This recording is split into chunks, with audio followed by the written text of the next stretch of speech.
Graça e paz, amados irmãos. Nós vamos continuar nossa jornada de estudos sobre o grande amor de Deus. No nosso estudo anterior, nós vimos Jesus, a exegese do amor de Deus, a exata expressão do amor de Deus. Podemos ver como esse amor de Jesus Cristo foi manifesto nos relatos dos evangelhos, e em especial em 3 episódios, quando nós estudamos sobre o Sermão do Monte, que fala da justiça e do amor de Deus, no episódio relacionado à multiplicação de pães e peixes, onde Jesus faz aquela enorme maravilha e alimenta 5.000 homens, sem contar as crianças e as mulheres. Ainda sobram tantos cestos de pães e peixes, demonstrando como que a graça e a misericórdia de Deus, ela é exuberante. E também vimos o episódio relacionado já bem perto da crucificação de Jesus, quando ele permanece firme no seu propósito, caminha até Jerusalém, mesmo sabendo que ele ia ser preso, que ele ia ser julgado injustamente, ele permanece firme no propósito de salvar a humanidade e demonstra o seu amor, e esse amor até o fim, morte de cruz. E ali nesses 3 relatos nós vimos que Jesus, de fato, é a expressão do amor de Deus, e é por isso que hoje nós podemos anunciar essa mensagem preciosa. Pela graça, nós somos salvos mediante a fé em Jesus Cristo, nosso Senhor e Salvador. Hoje, em nosso estudo, nós vamos ver que Ele nos amou primeiro. O nosso Senhor nos amou primeiro. E isso está registrado na primeira carta de João, capítulo 4, no versículo 19. O texto que diz: nós amamos porque Ele nos amou primeiro. Vamos orar ao Senhor nesse momento.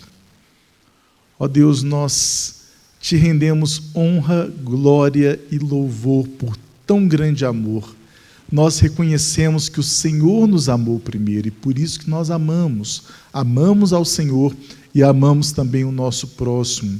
É a comunhão que nós temos por meio do Espírito Santo, que nos mantém firmes e unânimes nesse amor. E nós somos um só corpo, em Cristo Jesus, assim como Jesus é um em Ti. Nós te rendemos, ó Deus, toda honra, toda glória e todo louvor, e pedimos, por meio do Teu Santo Espírito, nos capacite, abra o nosso coração, para que essas lições preciosas da Tua Palavra, elas encontrem um lugar totalmente especial, para que apliquemos e de forma perseverante continuemos a nossa jornada aqui neste mundo, crendo que em breve o Senhor Jesus Cristo vem. A Ti toda honra e toda glória, em nome de Jesus que nós oramos. Amém. Irmãos, esse texto da primeira carta de João, capítulo 4, no verso 19, chama atenção porque João é bem claro: nós amamos porque Ele nos amou primeiro. E é interessante ver que o amor de Deus, que é um amor que dura para sempre, é um amor tão grande que está presente em vários episódios da história da humanidade. E se a gente pegar toda a história da Bíblia, vai ser notório o amor de Deus, desde a criação de todas as coisas neste mundo, desde a queda do homem, desde o chamado de Abraão, desde a história de todo o povo de Israel, o retorno do exílio do reino de Judá, aquele período de silêncio profético que nós temos até a vinda do Messias, que nasceu como criança e viveu aqui como um de nós, e manteve-se firme até a morte de cruz, pagou o alto preço do pecado ali na cruz do Calvário, venceu a morte por meio da ressurreição. Essa mensagem, que é o coração do Evangelho, é testemunhada por aqueles que o seguem, desde quando Jesus subiu aos céus e deixou a ordenança: ide por todo o mundo, pregar o Evangelho, primeiro ali em Jerusalém, Samaria e depois até os confins da terra. E aí Jesus sobe aos céus, e conforme Ele prometeu, o Espírito Santo, Ele habita hoje no coração da igreja, e nós continuamos anunciando essa palavra. Nós amamos porque Ele nos amou primeiro, Ele nos chamou por meio desse amor que está em Jesus Cristo, nosso Senhor e Salvador. Segundo o comentarista Everett Harrison, nosso amor aos irmãos, que é uma coisa visível, ela testemunha o nosso amor a Deus, que é invisível. Nesse sentido, o comentarista William MacDonald, ele conclui que os 10 mandamentos, que também foi abordado numa sequência de estudos pelo nosso professor Eliomar, que fala a questão dos 10 mandamentos no contexto da aplicação dos dias de hoje. William MacDonald, quando ele comenta a questão dos 10 mandamentos, ele diz que eles exigiam o amor de Deus e também ao próximo. Então, você tem uma tábua da lei que refere-se mais claramente ao amor a Deus e outra tábua da lei que se refere ao amor ao próximo. Só que a lei não foi capaz de produzir este amor. E aí, de que forma então Deus poderia obter o amor que a sua justiça exige? Enviando o seu Filho para morrer a nossa morte, de forma que hoje nós vivemos a sua vida. E aí no texto de Efésios capítulo 3, versículos 17 a 19, nós vemos o apóstolo Paulo registrando o seguinte: e assim, habite Cristo no vosso coração, pela fé, estando vós arraigados e alicerçados em amor, a fim de poderdes compreender com todos os santos qual é a largura, o comprimento e a altura e a profundidade, e conhecer o amor de Cristo que excede todo o entendimento, para que sejais tomados de toda a plenitude de Deus. Esse amor que nós podemos hoje experimentar e viver pela fé que nós temos em Jesus Cristo. Aqui o apóstolo Paulo está deixando bem claro que o amor de Deus, ele se manifestou a nós, ele nos amou primeiro, por isso que nós amamos, porque quando Deus nos chama pelo seu grande amor e Cristo passa a habitar em nosso coração por meio do seu Santo Espírito, nós estamos firmados na rocha eterna que é Jesus Cristo, e Deus é amor. Nós estamos então alicerçados no amor, e assim, junto com os nossos irmãos em Cristo, nós temos a oportunidade de conhecer desse amor, compreender esse amor em toda a sua plenitude. Por isso que o apóstolo fala comprimento, largura, altura e profundidade, ou seja, nós podemos compreender, entender, experimentar esse amor e, o mais importante, testemunhar, anunciar do amor de Deus. E inicialmente, pensando então em que Ele nos amou primeiro, e por isso que nós amamos, primeiro nós vamos pensar no amor de Deus Pai. O padrão de Deus, amados irmãos, não é o mesmo padrão deste mundo. Deus, quando Ele chama Abraão, Ele escolhe um homem de uma família numa região que, se qualquer pessoa ou historiador daquela época falasse, espera aí, chamar ali daquela região, chamar daquela família, aquela família que está tão bem ali que nem está pensando em sair daquele lugar, vai chamar dali. Não vai dar certo esse plano de forma nenhuma. Isso pensaria um historiador ou qualquer um de nós que estivéssemos vendo aquela cena. Mas o padrão de Deus não é o mesmo padrão deste mundo. O amor de Deus, ele é sem limites, ele excede todo o entendimento, igual no texto de Efésios que acabamos de ler. Quando a gente vê a jornada do povo de Israel saindo do Egito e indo para a terra prometida, tinha tudo para dar errado. Primeiro, um povo que era escravo, apesar de ser numeroso, apesar de ser um povo aparentemente forte, mas estava escravizado, sendo oprimido pelos egípcios, que era uma nação muito poderosa. Mas Deus tira com mão forte e faz sinais incríveis naquela nação que até então era uma potência na época, a nação egípcia. E ali o povo, ele sai do Egito, vai caminhando por todo o deserto, caminha, reclama, e o povo de coração duro quer até voltar para o Egito. E ali, quando eles recebem notícias da terra prometida, ao invés deles ficarem animados, eles começam a desanimar e querer voltar atrás. E ali o povo, ele começa uma peregrinação durante alguns anos ali no deserto, para que aquela geração ela deixasse de existir, aquela geração que foi incrédula, e a nova geração, a geração seguinte, pudesse, junto com Josué, tomar posse da terra prometida. E ali tem o embate de Jericó, que também tinha tudo para dar errado, mas o padrão de Deus não é o padrão dos olhos do homem. O homem pode achar que dar errado, mas para Deus não há impossíveis. E ali a gente vê num relato de Deuteronômio, capítulo 7, versículos de 7 a 8, quando Moisés, sabendo da obstinação e a dura serviço do povo, ele registra o seguinte em Deuteronômio, capítulo 7, versículos 7 e 8.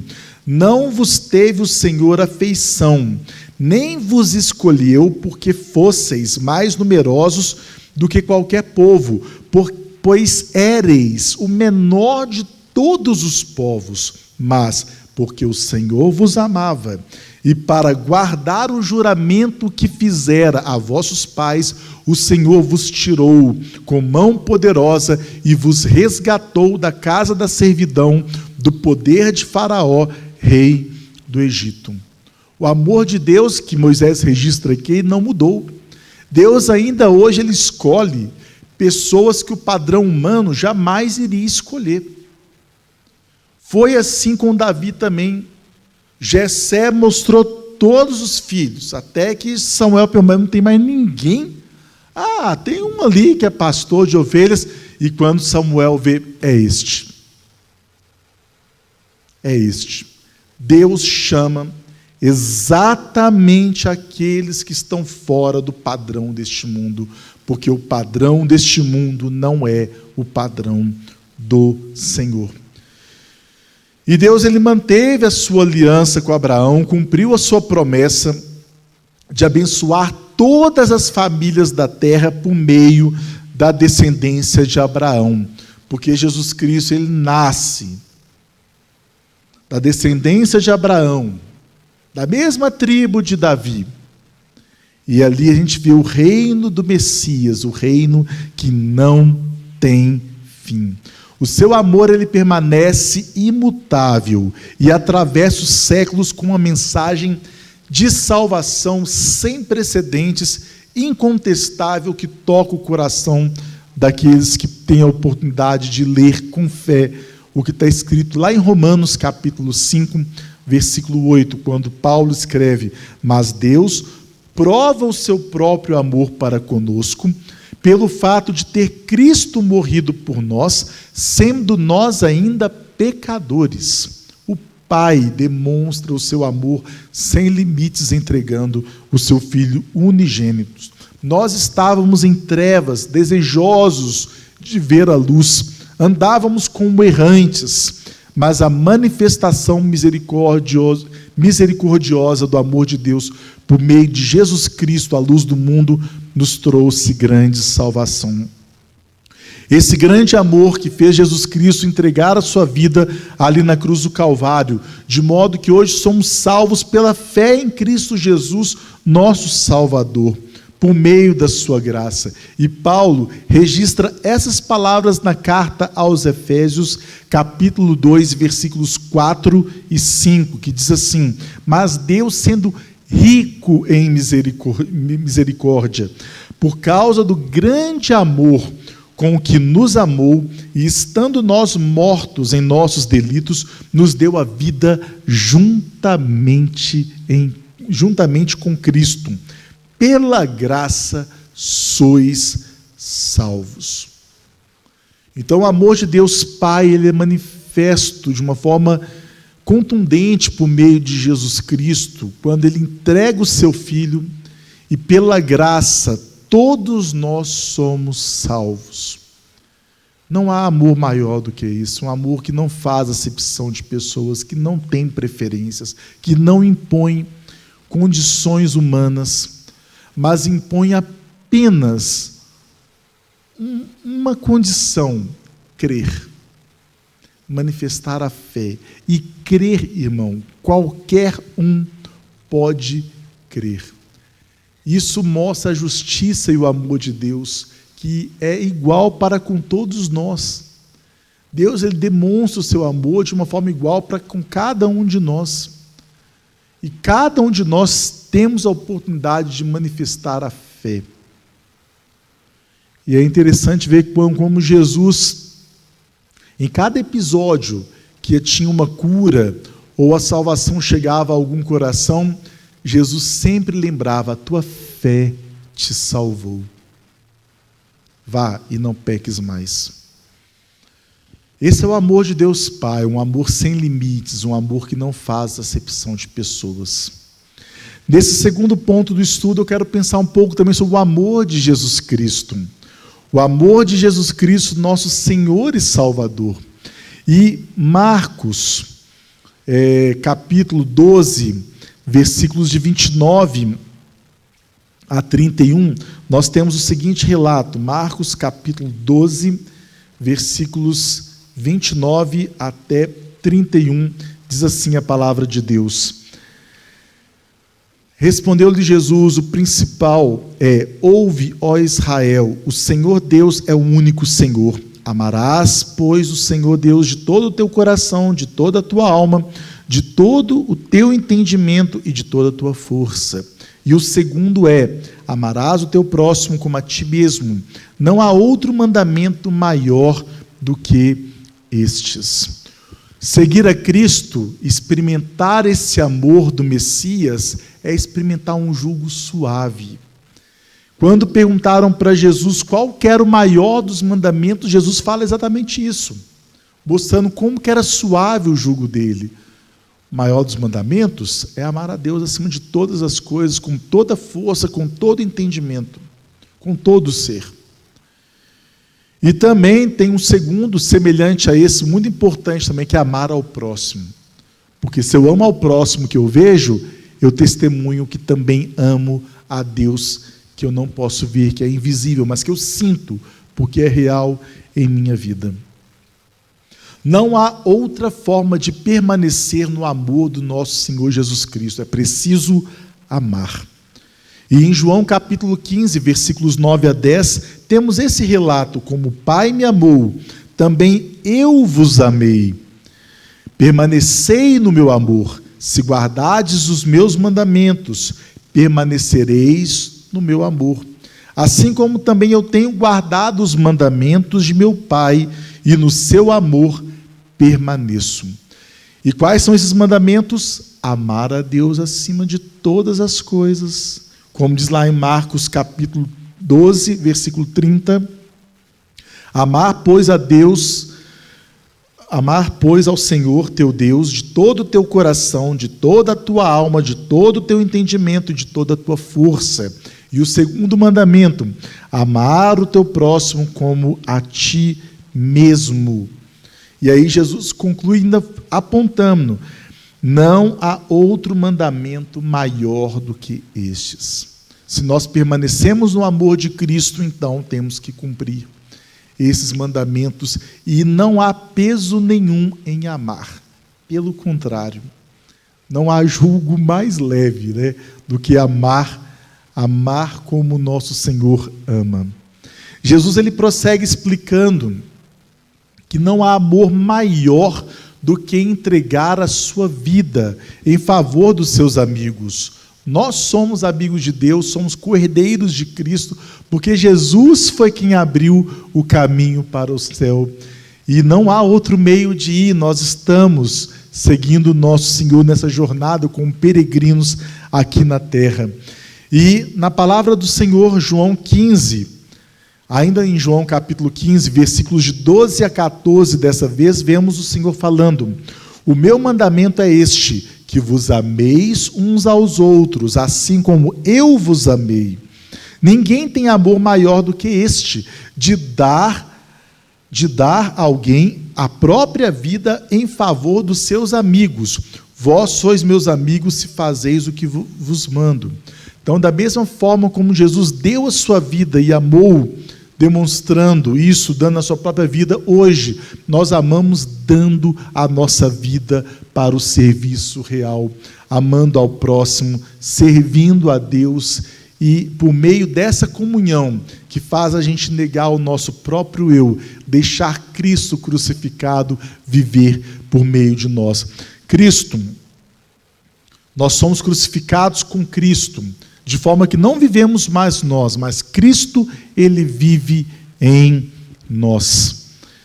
Esse é o amor sem igual, o amor misericordioso, o amor gracioso, o amor que excede todo o entendimento.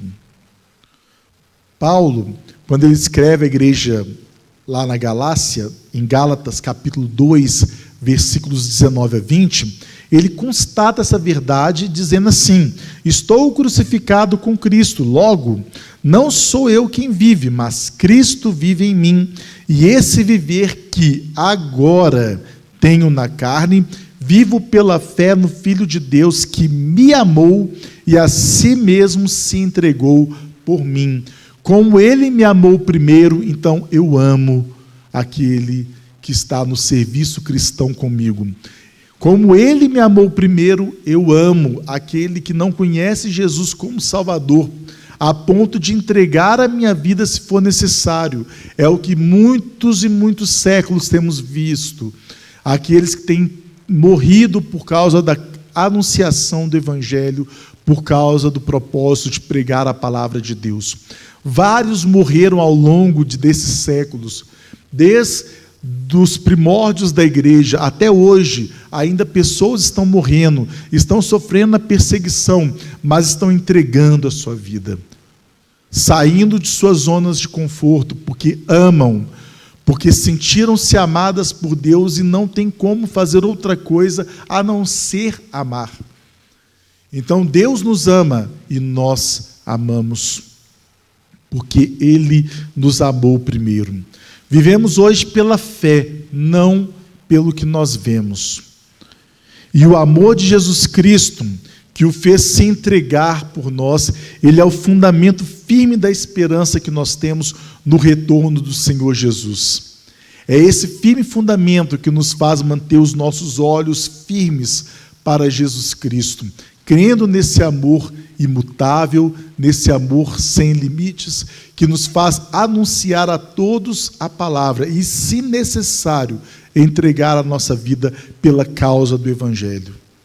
É isso que muitos têm feito ao longo da história, e se nós vivemos a época das grandes perseguições que vemos narradas em alguns textos escatológicos sobre as últimas coisas, que nós também tenhamos essa intrepidez de morrer para manifestar o amor de Jesus Cristo por meio do nosso testemunho como servos. Não porque vamos encontrar forças para fazer isso em nós mesmos, mas vamos encontrar forças no nosso Senhor Jesus Cristo, que habita em nós por meio do seu Santo Espírito.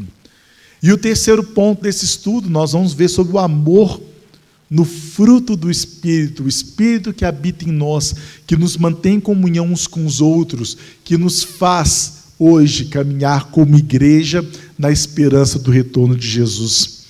Diante da verdade que Deus é amor, e que o amor de Deus está em Jesus Cristo, nosso Senhor e Salvador, nota-se então que o fruto do Espírito é descrito por uma ordem de termos, na qual o amor se encontra em primeiro lugar, como a gente pode ver na carta aos Gálatas, capítulo 5, versículos 22 até 25, que diz assim: mas o fruto do Espírito é o amor, alegria, paz, longanimidade, benignidade, bondade, fidelidade, mansidão, domínio próprio.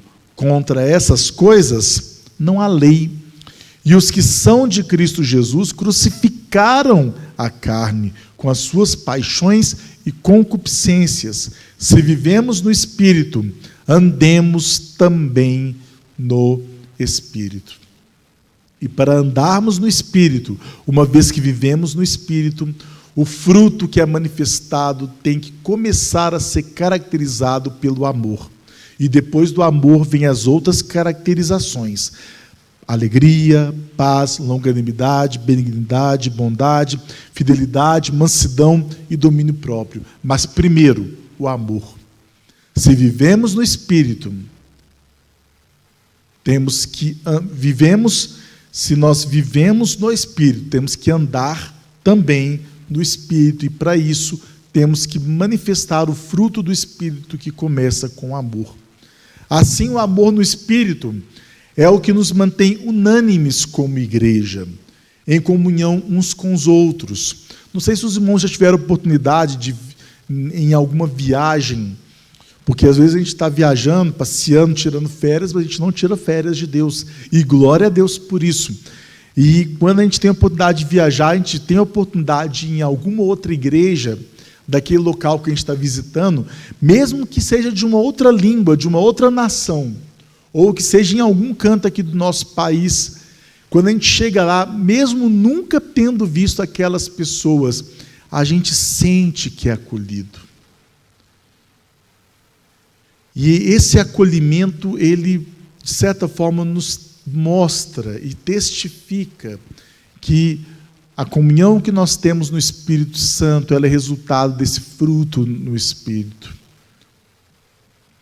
Esse fruto, que é, como Paulo descreve, o fruto do Espírito, que é amor, alegria e todas essas caracterizações que foram lidas agora há pouco.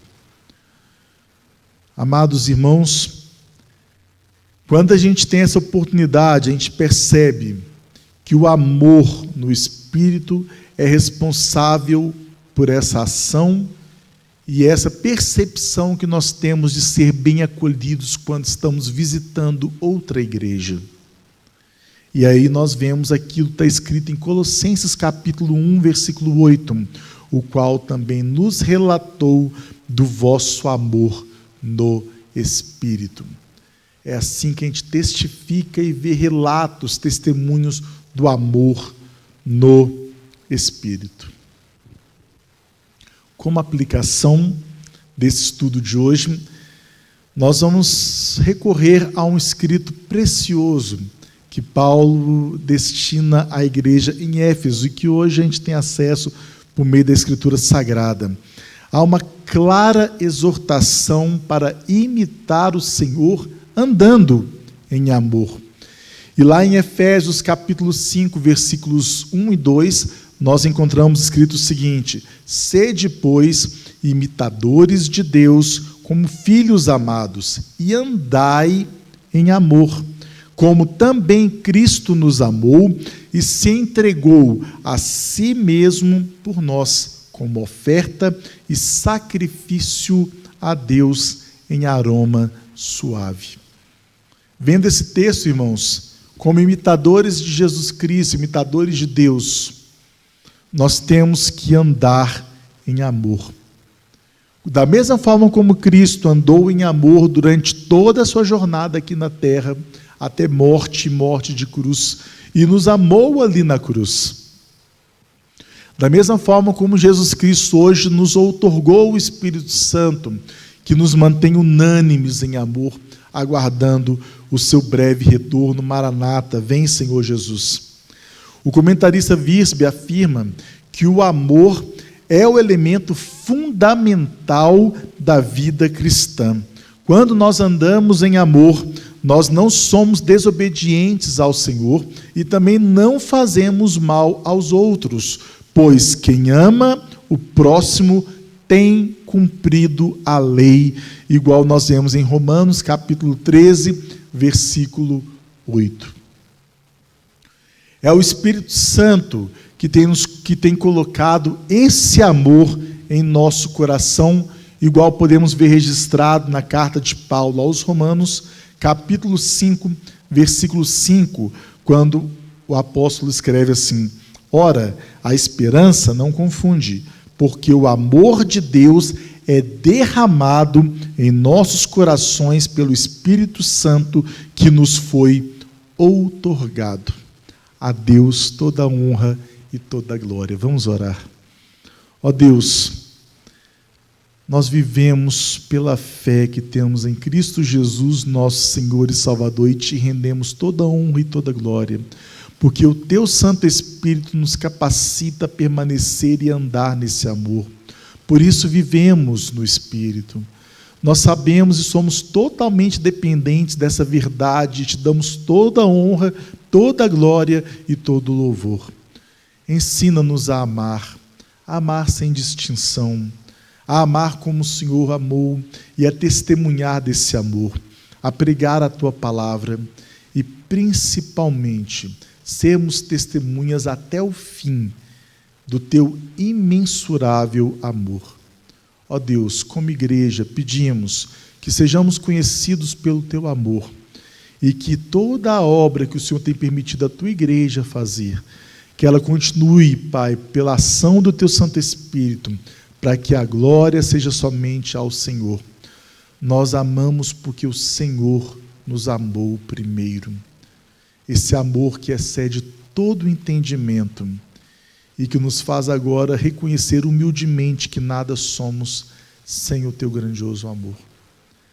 E é no precioso nome de Jesus que oramos e agradecemos. Amém. Deus abençoe os amados irmãos. No próximo estudo continuaremos na jornada sobre o grande amor de Deus. Deus te abençoe.